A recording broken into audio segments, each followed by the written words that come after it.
Hey, what's up? Back with another Squidioh. Shout out to Squiddy for letting me post this deck profile. I got first place at the Montreal Regionals this past weekend, and yeah, just wanted to do a deck profile. There was a lot of theory that went into the deck. It's not too different from what you're used to seeing, but I think the small changes that we made do make a difference. And it was a little bit catered to the Montreal meta, but not too much.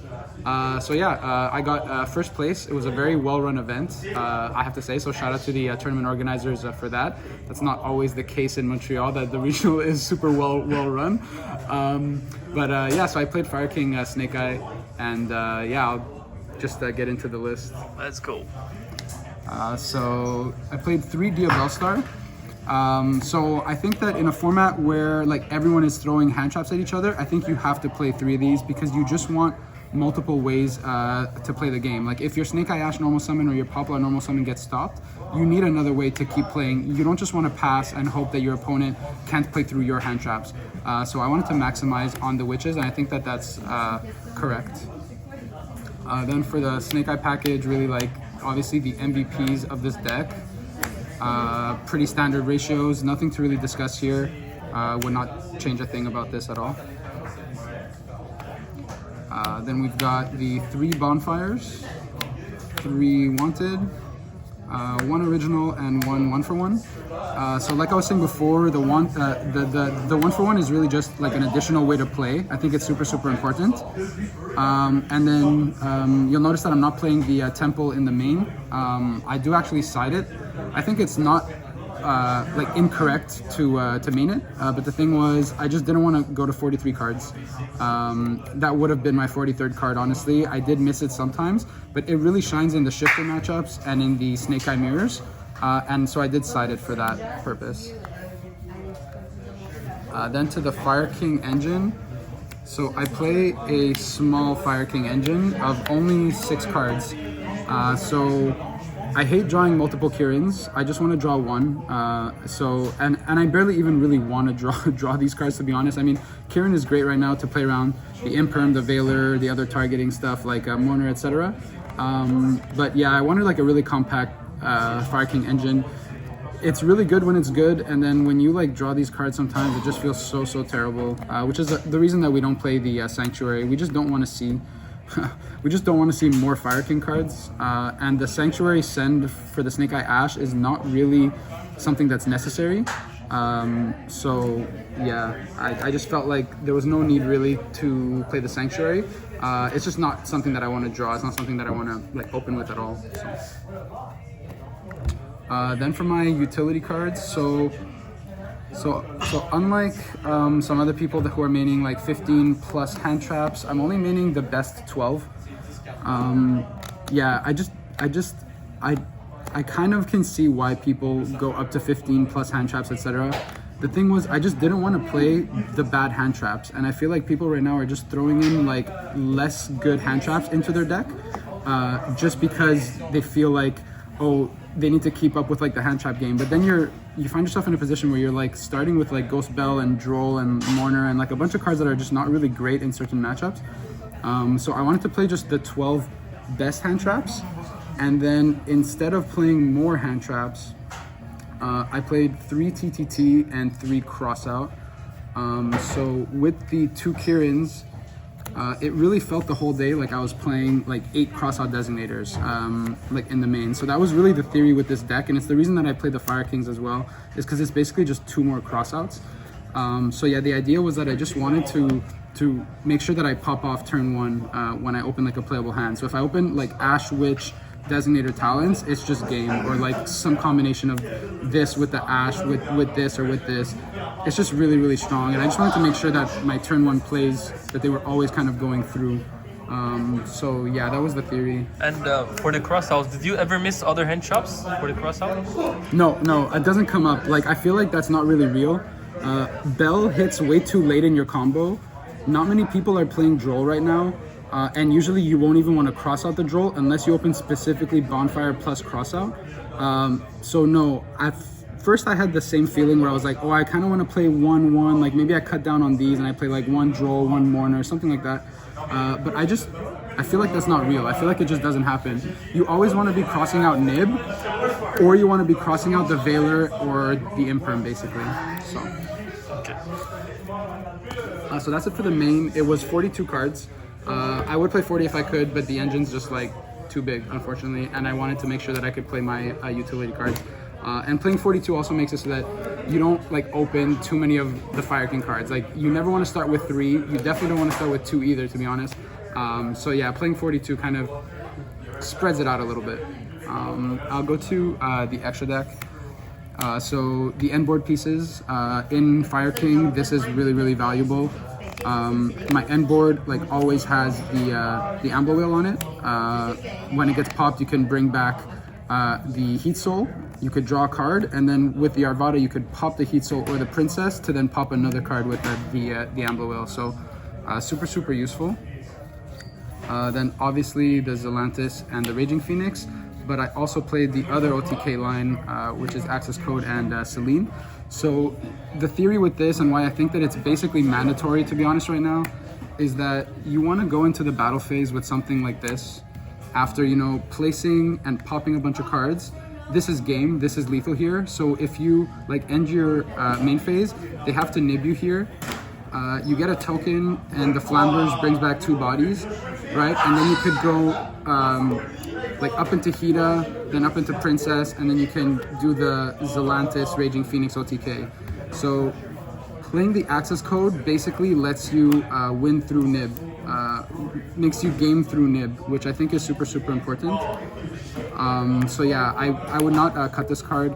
I also think it has like a lot of niche applications versus Voiceless Voice, because his effects cannot be responded to.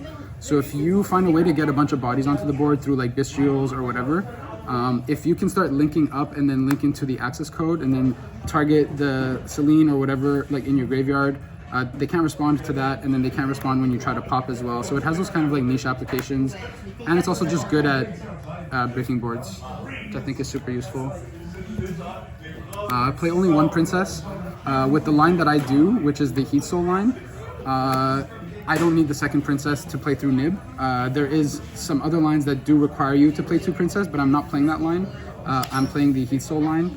I really like Heat Soul this format. When I get hand trapped, but I can still get to the Heat Soul, you can like top deck like a TTT.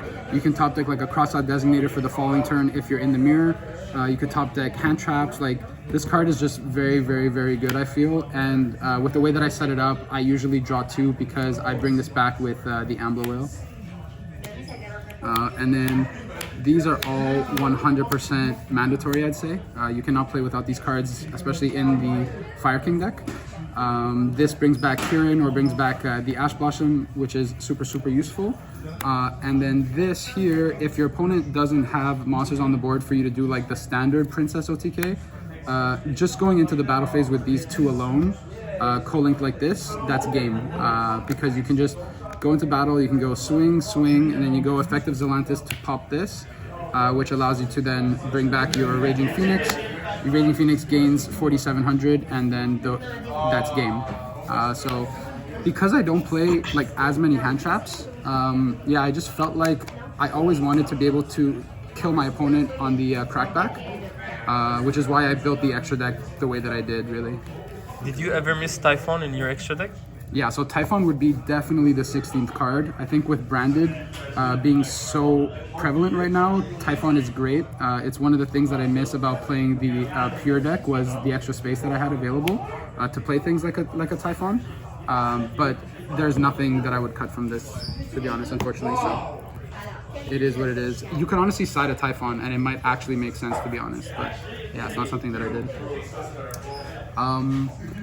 For the side deck, so because my main is mostly focused on the mirror, I decided that I needed to give the space to the Bestials. I thought it was super, super important to have that for Voiceless Voice, for Branded, for Unchained, which I actually faced.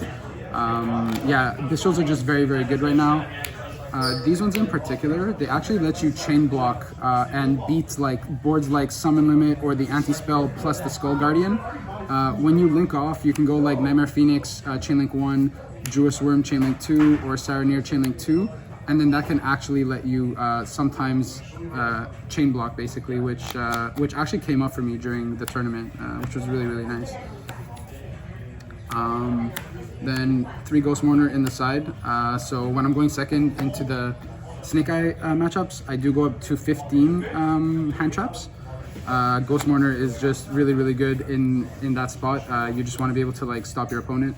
Yeah, not much more to say there besides this was my only quote-unquote time card. I don't think that time cards are needed right now. The matches go pretty quick overall. You're rarely going to time. So I play no Spooky, no Agave or anything like that. Then I play 3 Cosmics. So I was going to play Lightning Storms, but they conflict a little bit with the Bestials. And Cyclone's also better into the Flu matchup, and it's better into the Fire King matchup. So going second into Fire King, I actually had 5 outs to the summon limit, which is something that I really wanted, because if I hand trap them, then the one way that they can still beat me is usually through a Nibiru or through a summon limit.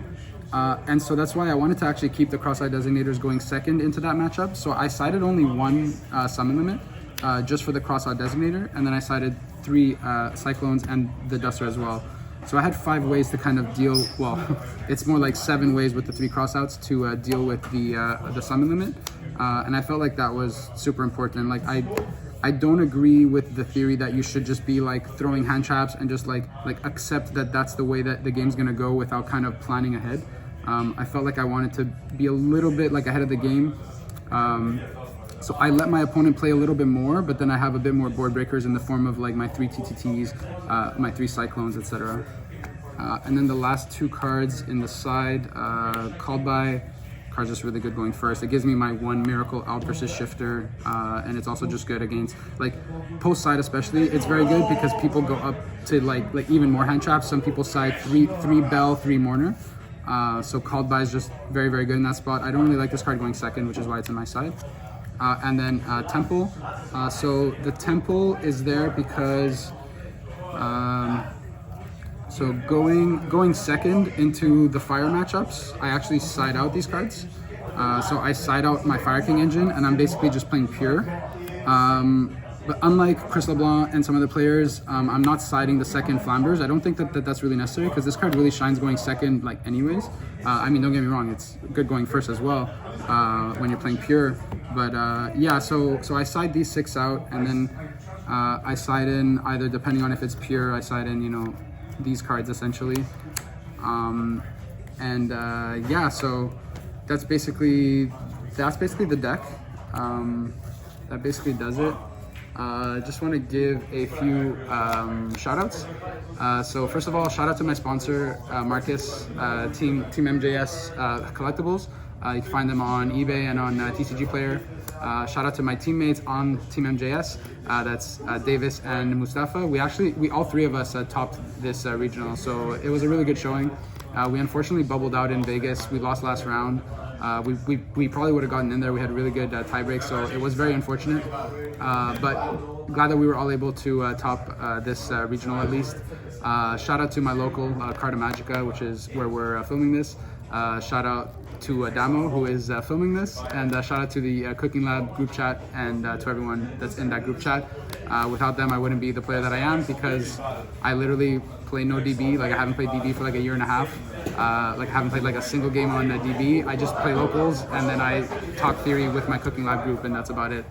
So shout out to them, and once again, shout out to Squiddy for posting this video. Thank you.